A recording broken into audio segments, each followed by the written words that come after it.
That's Nikola Vucevic, and he was a different player last night. He was trying super hard. He was moving so much better on offense and defense. He looked like he was almost like let out of jail. He looked so comfortable moving to different spots on the floor because he can be in the spots, and they did use him as the fulcrum for so much of what they were doing offensively in the way they said they were going to do what they couldn't do when they had the other guys on the floor. He knows it. Nikola Vucevic, who you crapping? I know he's saying what he has to say, and I respect his professionalism, but come on now, man. It is unfortunate, though. It is a sad state of affairs that two players who the NBA considers elite, one who got a max contract, one who you traded first-round picks for, that the absence produced that product. Like it is unfortunate that that's what occurred. Were all the objectives that we've talked about wanting to see this season. It's as much as that was a great game, it's also an indictment in a bad way. So here's the big picture. Go ahead and move Zach LaVine then, and figure out that we've seen the trades in the trade machine, and if you get a couple of young Zach machine players who try hard in this mix, just add. It's not just subtracting LaVine. If you're saying you could trade him for draft picks and a couple of viable pieces, you're starting to talk about something different here. You have to because of the asset balance. Of course. Like, you absolutely have to. That's what the max does. Like, it empowers everybody who's involved with it, which is why you have to sign those deals and why, as a team, you have to have those deals when you get them. So I was exchanging some messages last night with Jeff Farrer, who does a lot of stat work. He said it's the exact type of basketball they should be playing. Yep. The ironic thing is when things aren't going the way they were last night and they need someone to bail them out, they need someone with LaVine's offensive profile, but with a much higher basketball IQ. It would be interesting to see the group from last night with DeMar, because as much as we all hate the mid-range shooting, he's so much smarter than Zach. If the Lakers talk is serious, and you can get two 25-year-old rising but relatively limited players in Reeves and Hachimura that have shown they can hang in a playoff series. Your lineup, Kobe, Caruso, DeMar, Williams, Vooch, with Carter, Io, Reeves, Hachimura, Drummond, and Craig off the bench, makes infinitely more basketball sense. This is the most NBA thing. First of all, who are the real Lakers if Hachimura, Reeves, and Caruso are together here? I just want to ask you that. Who are the real Lakers? Where's the essence of the Lakers? Have to ask your dad. Well, he's not as in on the Lakers as he used to be. Why? Because for reasons that we just described. Like, okay. The same thing, lots of stars, but just not enough, and frustration. It's not pain. like White Sox explanation of no Sox Fest, various reasons.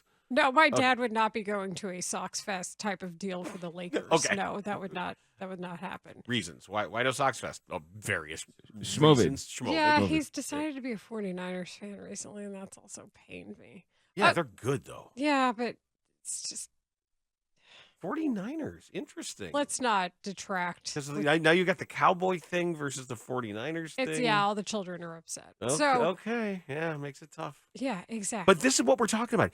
Just a couple of people to inject into this mix, and you can change your stars a little bit here. I don't know how dramatically, but that's it. It's the details. What we saw last night were the details keeping them in the game. It was the extra effort. It was the extra three-point attempt.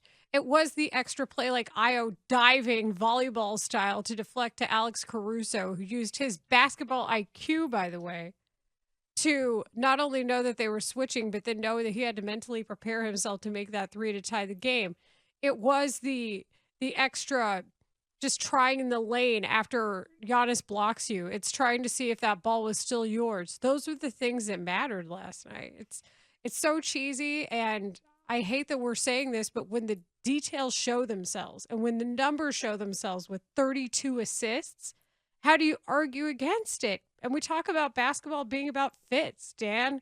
That fit last night worked. You talked about Caruso trying to prepare himself for making that shot, sort of how he did it. It was interesting when he walked through that game-tying three. I heard when I was, wait a second, which play was this? Yeah, I cut over the top, Vooch got the catch, and then I set the dummy flare screen for Kobe.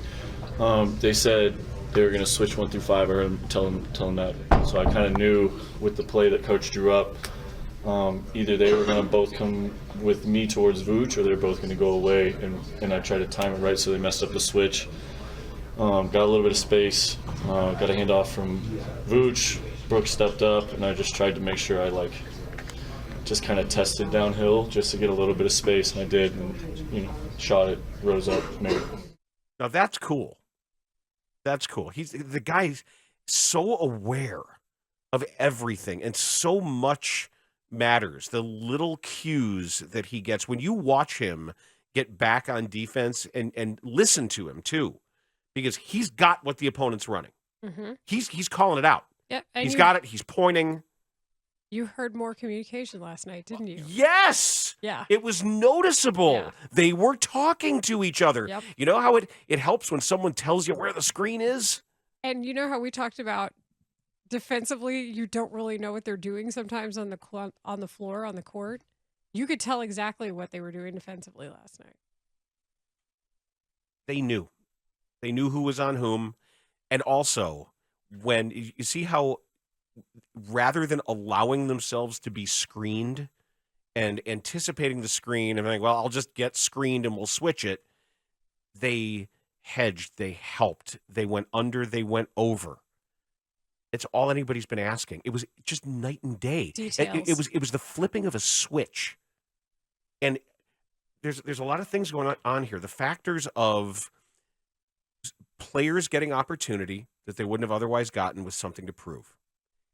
Maybe trying to also send a message internally. Hey, Zach, DeMar, watch this. And that's the kind of stuff that I was getting from Vooch. But it's this understanding, and like you said it too, there's joy in that, in playing that freely and not feeling this heavy thing. Like, well, I guess it's his turn. I guess it's time to watch him. Where you're sharing the actual democratic distribution of opportunity. Whoever's open takes the shot. That's the Billy Donovan offense. It's basketball. But Billy Donovan's offense is earmarked by the extra pass. It's that movement around the perimeter. Like, that's how you know his offense. In fact, Oklahoma City, I think, does a pretty good job of that, don't you? Yeah, the problem was the lack of creativity in Oklahoma City. That when those were legit stars too, and there was just the knock on him was he wasn't creative enough. Now I think the Bulls' offense can be creative. I don't know if that's Chris Fleming's influence or Mo Cheeks or some of the other things that they've done. I don't necessarily think they lack for creativity. It's just lacked for electricity sometimes. And it was like it was unplugged. It's the pace, too. And frankly, the presence of attempts of corner three. Like, that was so nice to see last night. You don't need many to make a difference. It's crazy how it works. I also think this. It's good to step away sometimes in anybody's job. And if you get the chance, see how somebody else does it. Yeah, Justin Fields, watch Tyson Bagent. That'll teach you how to be a quarterback. I was more referring to say, if you or I are off and we listen to the show, how does it sound? It's not a bad thing, especially right now for those two to rest and see this. Like, we saw them be happy on the bench. You know, you saw Zach LaVine cheering them on. Like, it's not like people were upset about the situations they were in. I think it's good for Zach and DeMar, too. Now, Zach's out for a week, according to Bulls PR, with a sore foot. Mm-hmm. A generally sore foot? General soreness? Sore foot? Salute. I hope he gets to be 100% available in trade. 100% healthy. And anybody calling right now, well, is he healthy? He's going to rest as long as he possibly can to be tradable. Casey had quite the nugget in his column. And not in the mailbag? No, it was an actual column. And he referred to it on Mully and Haugh this morning when he said, that the Bulls will not know what they're going to look like. And he said he's heard from other teams and people in the league that the impression that they got was AK doesn't want to talk about any other players until they figure out what's going on with Zach LaVine. So, I mean, if that's not an indication that there's action behind all of this, I don't know what is. I think it's 100% that he's gone. I think that Zach's gone for sure. I mean, December 15th is the real date to circle here on the NBA calendar. The question, though, and this is what is nagging me, and I don't know how I feel, because you might have to, your most valuable piece is probably Caruso. And yet, I would love to see the lineup we were just talking about if they got Reeves and Hachimura.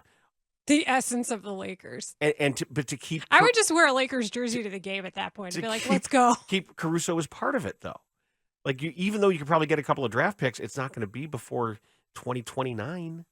I mean, that's 2031. it. That's it. Lakers' legitimate draft pick is available 2029, and the Bulls need assets. They do. They gave up first rounders for DeMar. They Yep. gave up a first rounder for Vooch. So there's going to be some sacrifice in this. I may not be able to have my cake and eat it too. I may not be able to see kind of this exciting lineup that I want with a couple extra players there, because they might have to burn it down by moving Zach and DeMar and Caruso. Nope. This is what NBA talk is all about. NBA talk is about fake trades and crazy lineups that you know won't exist, but you do it anyway, and you're trading draft picks in 2045. It's just like me being promised fart jokes in radio. Nope. I signed up for the NBA. I signed up for ridiculous trade conversation.